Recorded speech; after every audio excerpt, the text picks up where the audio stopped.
నమస్తే, welcome to our channel. నేను అంకిత. చంద్రబాబు నాయుడు గారు ప్రమాణ స్వీకారం చేసిన తర్వాత ఆయన ఆఫీస్లో కొంతమంది అధికారులను అయితే నియమించుకున్నారు. అయితే వారిలో ఒక అధికారి మాత్రం వివాదాస్పదానికి గురయ్యారు. అసలు ఎందుకయ్యారు? మరిన్ని విషయాలు చర్చించడానికి నాతో పాటు senior journalist CS Rao sir here with us. ఆయన అడిగి మరిన్ని విషయాలు తెలుసుకుందాం.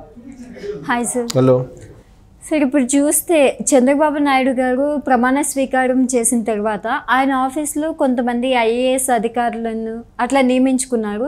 సో వారిలో మాత్రం ఒక అధికారిని మాత్రమే టార్గెట్ చేసినట్టు అవుతుంది, వివాదాస్పదానికి గురైనట్టు. సో ఎందుకని అంటే ఒకటి ఏంటంటే, ఏ ముఖ్యమంత్రి అయినా కానీ బాధ్యతలు స్వీకరించిన తర్వాత తన ఆఫీస్లో ఇంపార్టెంట్ ఫైల్స్ అన్నీ వస్తాయి కాబట్టి వాటిని పరిశీలించడానికి సీనియర్ ఐఏఎస్లను నియమించుకుంటారు, ప్లస్ నమ్మకస్తులను నియమించుకుంటారు, విశ్వాసపాత్రులను కూడా నియమించుకుంటారు.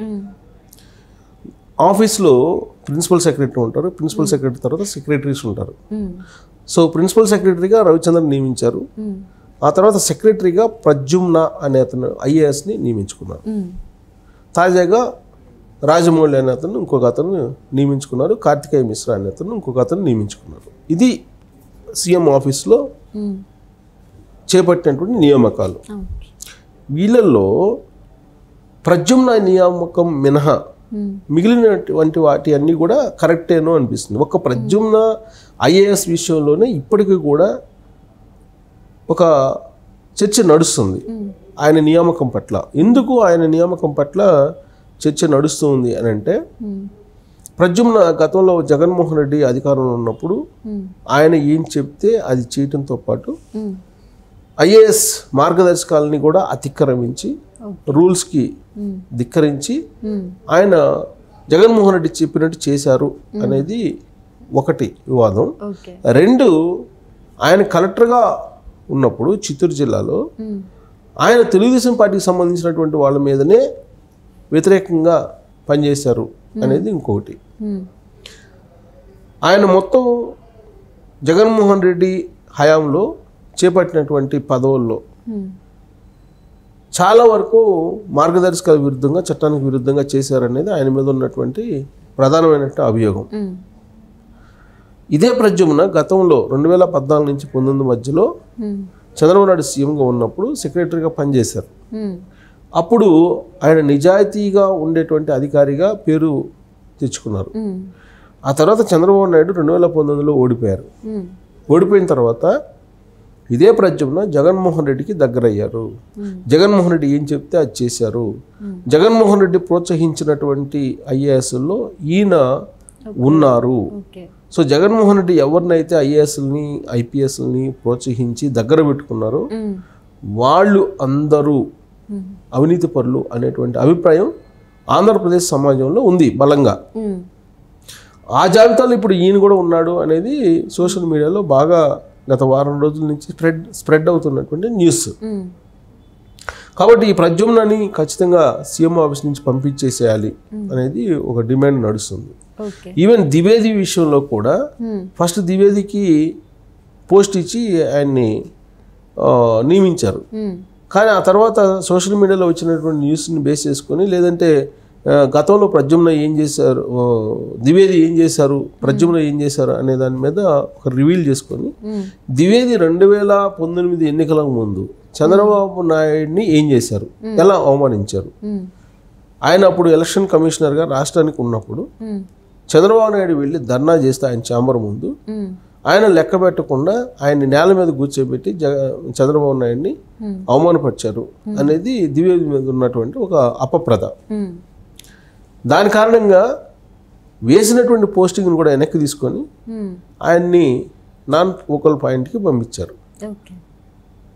అలాగే ఇప్పుడు ప్రద్యుమ్న కూడా, ప్రద్యుమ్న సీఎం ఆఫీసులో సెక్రటరీ అంటే కీలకమైనటువంటి పోస్టు. అక్కడ నమ్మకమైనటువంటి వాళ్ళు విశ్వాసపాత్రలు ఉండాలి. కానీ ప్రద్యుమ్న నమ్మకస్తుడు కాదు, జగన్మోహన్ రెడ్డి మనిషి అనేది ఒక ఆరోపణ ఆయన మీద. అదనంగా ఏంటంటే, ప్రద్యుమ్న సతీమణి YSR Congress party legal cell member అనేది బయటకు వచ్చింది ఇప్పుడు.